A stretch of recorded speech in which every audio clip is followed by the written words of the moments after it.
parce que vraiment, c'était la course que j'adorais, mais je fais aussi du 200. Mhm. Donc ça, c'était la première année, 2006-2007.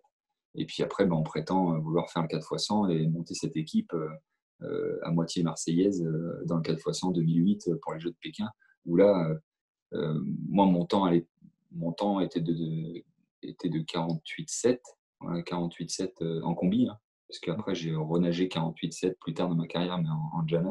Ouais. Mais là, à l'époque, c'était les combis encore.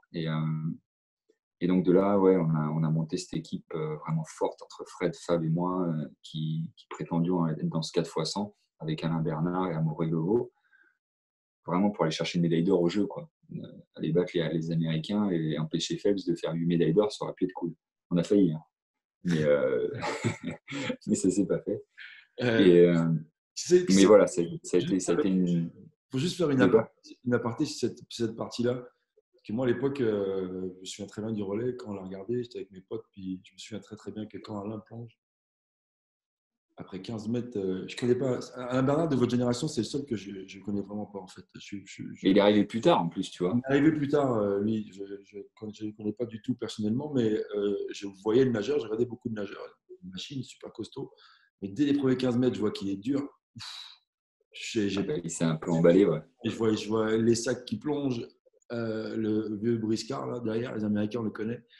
Mais j'ai pas aimé les commentaires qu'il y avait qui disaient que les Français avaient parlé, machin, truc. On a demandé aux Français s'ils pouvaient gagner le relais, ils ont dit quoi? Ils ont dit oui, c'est quoi? Il n'y a pas de problème. Bah oui. C'est normal, normal, normal, mais les Américains ont utilisé ça comme fuel un petit peu Ouais, puis c'est normal parce enfin, Phelps, pour connaître l'individu, c'est un mec qui se nourrit de la provocation. Donc, si la média américain va dire les Français veulent gagner, l'autre, ça va le nourrir encore plus, ouais, tu vois. ouais, c'est ça, ça m'a Tu fait. le vois, la médaille qui lui fait le plus plaisir au jeu, c'est celle-là. Parce qu'il sait que c'est celle qu'il ne peut pas avoir forcément facilement.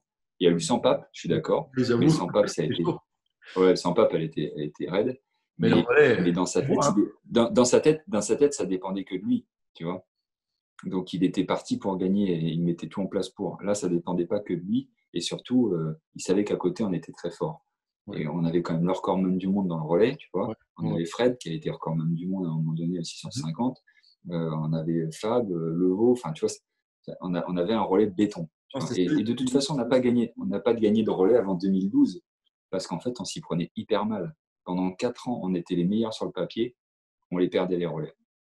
Donc, ça veut bien dire que finalement, le côté tactique, eh ben, ça joue dans un relais. hyper Et important. que à Rome, en 2009, sur le papier, on est indestructible. Et un C'est-à-dire on a le meilleur relais. On a Alain, on a Fred qui est Fred, podium, Fab et moi. au 100 libre, là, je pense, à Rome, quasiment. Dans le De couloir, quoi? Fred, à Rome, il est quatrième. Mais ouais, attends, on a le premier et le troisième du 100 libre dans le relais. Et Ouais, après, il y a Fab et moi. Et en fait, on fait des grosses perfs individuellement, mais dans le relais, on s'est chié. ouais. Enfin, franchement, tu vois, et après, on a commencé à comprendre que gagner un relais, c'était tactique et c'était pas forcément mettre du gaz dès le début, tu vois, ou c'était être un peu malin, ne pas être au centre, tu vois. Et les relais, on les a gagnés à la 6 à chaque fois, les Français. C'est la ligne 6 qui nous a fait gagner. Tu regardes tous les meilleurs relais de Ouais, c'est 2012 à vrai. 2016, c'est à la 6 que ça s'est gagné. Et c'était pour nous. Donc, mais si je reviens sur 2008, Je trouve que les Russes sont un peu dans la même situation. Ils ont des bons sprinters à un moment donné. Puis je pense pas qu'ils ont réussi à sortir une fois le relais. C'est dur, c'est pas évident, mais j'ai beaucoup aimé à un moment donné. J'étais tombé sur un article, un documentaire sur l'équipe là, où il parlait un petit peu de la construction du relais 4x100. Et puis j'avais beaucoup ouais, aimé le côté esprit d'équipe où les nageurs comprenaient très bien leur rôle et puis n'avaient pas peur de s'effacer pour un autre parce que tu sais que tu veux que l'équipe gagne.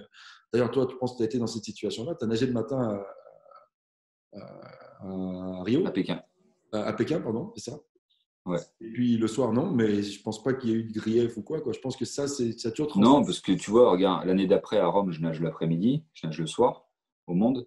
Euh, après, en 2007, je nage le matin. Enfin, après, en 2014, je nage le matin. Après, quand j'ai commencé à passer sur du 200, donc vraiment sur un 4x2 solide, je faisais souvent que les séries du 4x100 parce que j'étais pas le meilleur,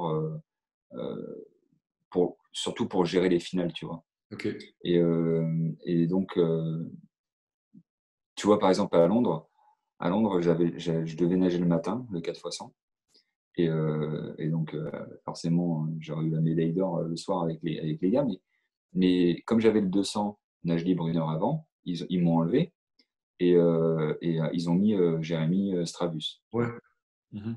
qui avait été repêché aux sélections parce qu'il avait fait 0 temps de qualif. Mais bon, on connaissait son potentiel, on savait très bien qu'il avait sa place dans l'équipe. Ouais, ouais, ouais. Mais là, il faut quand même avoir un certain recul pour laisser passer ton ego et dire ouais, je laisse ma place, potentiellement médaillable, tu vois, et de se dire que ce qu'on veut, c'est avoir le meilleur relais possible et que moi, personnellement, j'allais chercher une finale aux 200, tu vois. Mhm. Donc, du coup, tu te dis, putain, bon, tu laisses ta place, tu es content le soir de les voir champions olympiques et tu te dis, merde, j'ai pas la breloque, moi, parce que j'ai laissé ma place, mais en fait, tu t'en fous. Parce qu'en fait, ce qu'on retient dans la natation, c'est pas ceux qui étaient dans le relais, c'est le relais qui a gagné. Tu vois. Exactement, exactement. Pour moi, personnellement, pour ceux qui suivent cette équipe de France depuis longtemps, pour moi, tu fais partie de ce groupe. C'est un groupe, en fait. C'est un groupe qui est… Mais on m'a dit, tu vois, ce qui est bizarre, ce qui est flatteur et en même temps gênant, c'est que on m'attitre souvent des médailles que je n'ai pas eues, OK. tu vois. Parce qu'en fait, j'ai fait partie de la génération de ce 4x100, mais aussi de ce 4x2. Et comme ça n'a jamais été le même relais, à part Fabien qui a toujours été dans le relais, On est toujours là. sinon ça n'a jamais été le même, Ouais, les parce mêmes que tu as relais. Clément Lefer qui rentre, tu as Yannick, tu as Amaury, tu as eu l'époque avec Julien à la fin, tu as eu tellement de monde. C'est simple, tu avais Fred, Fabien, William Ménard, William. Yannick Agnel, Mhm. moi, Alain Bernard euh, Strabus. et, Amaury Lobo. Et Strabus. Et Stravus. On était 7. Imagine. Ça fait… 7. En fait, on pouvait faire presque 2 relais Ouais. finalistes dans un mondial, quoi. Sur le papier, c'était fort. Donc là, tu passes dans cette époque des relais, tu es à Marseille, tu es encore dans le 100 mètres pas mal.